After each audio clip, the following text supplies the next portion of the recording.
दोस्तों आज हम बात करेंगे कैपेसिटर के मतलब। आप लोगों ने इसका नाम तो सुना होगा। अक्सर आप कहते हैं कि पंखे जो है उसकी रफ्तार कम हो गई है, वो आहिस्ता चलना शुरू हो गया है, तो दरअसल उसका कैपेसिटर कमज़ोर या ख़राब हो जाता है। लेकिन क्या आपको पता है कैपेसिटर क्या होता है? ये हमारा आज का मौजू है। लेकिन उससे पहले, इसकी तारीफ़ बताने से पहले मैं आपको ये बताना चाहता हूँ कि अगर हमें कभी ज़रूरत पड़े चार्ज को किसी जगह पर, किसी आले पर स्टोर करने की, जमा करने की, तो उसके लिए दो तीन तरीके हो सकते हैं। या तो आप कोई कंडक्टर इस्तेमाल करोगे या कोई इंसुलेटर इस्तेमाल करोगे, ठीक है ना।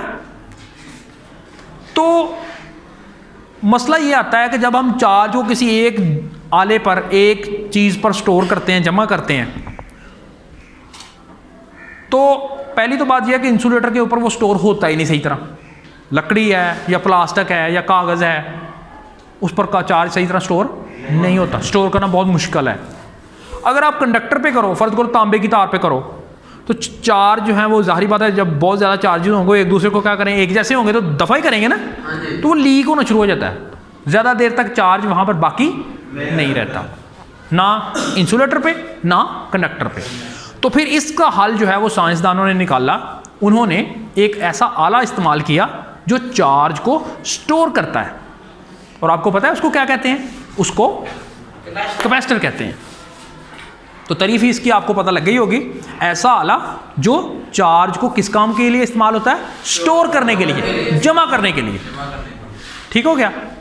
अब सवाल यह है कि ये कैसे जमा कर लेता है। आइए मैं आपको इसका जवाब देता हूं। आमतौर पे जो सादा कैपेसिटर होते हैं उनमें दो धात की बनी हुई प्लेटें होती हैं ऐसे। ये ए प्लेट है, इसके साथ ही मतवाजी तौर पे खड़ी होती है बी प्लेट, ऐसे आमने सामने। ठीक है, इसको आप ए कह लो, इसको आप बी कह लो। जब हम इनको बैटरी के साथ जोड़ते हैं, 20 वोल्ट की बैटरी के साथ जोड़ते हैं, ठीक है, तो क्या होता है कि बेटा एक प्लेट पर प्लस क्यू चार्ज आ जाता है। ये पॉजिटिव टर्मिनल इसको क्या देगा? प्लस क्यू चार्ज देगा। तो इलेक्ट्रोस्टैटिक इंडक्शन की वजह से दूसरी प्लेट पर ऑटोमेटिकली माइनस क्यू चार्ज जमा होना शुरू हो जाता है। या यूं समझ लें कि इसका जो पॉजिटिव टर्मिनल है बैटरी का, वो इसको प्लस क्यू चार्ज देगा, और नेगेटिव टर्मिनल इसको क्या देगा? Minus Q charge. अब दो मुखालिफ तरह के चार्जेस हैं, करीब करीब पड़े हुए हैं, दोनों एक दूसरे को क्या करेंगे? कशिश करेंगे। ना ये उसको भागने देगा ना वो उसको भागने देगा। नतीजा ये निकलेगा कि कैपेसिटर की दोनों प्लेटों के दरमियान जो चार्ज है वो लंबे अरसे के लिए क्या हो जाएगा? जमा हो जाएगा, यानी स्टोर हो जाएगा। ठीक है।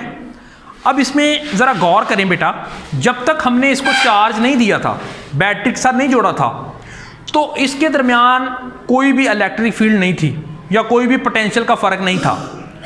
याद रखो, मैंने आपको पहले भी बताया है कि जिस प्लेट पर पॉजिटिव चार्ज होता है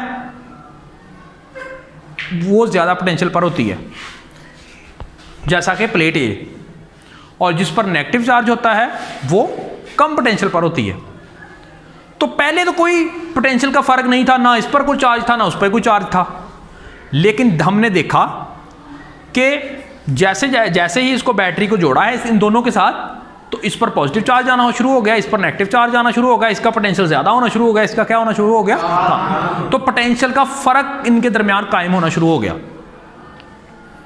तो साइंसदानों ने फिर तजर्बे किए, मुख्तलिफ तरह की बैटरियाँ लगाई, और वो पता किस नतीजे पर पहुँचे?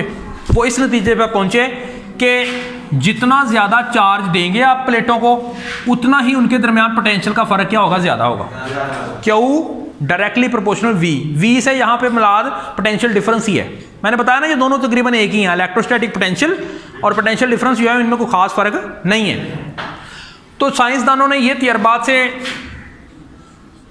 नतीजा निकाला कि चार्ज जितना ज़्यादा होता जाएगा, पोटेंशियल का डिफरेंस भी उतना ही क्या होता जाएगा? ज़्यादा होता जाएगा। और आपको पता है पोटेंशियल के प्रोपोर्शनल के निशान को जब हम बराबर के निशान में बदलेंगे तो यहाँ पे प्रोपोर्शनैलिटी कांस्टेंट आएगा। सी यहाँ पर प्रोपोर्शनैलिटी कांस्टेंट है, प्रोपोर्शनैलिटी कांस्टेंट है, और इसको बोलते हैं कैपेसिटर की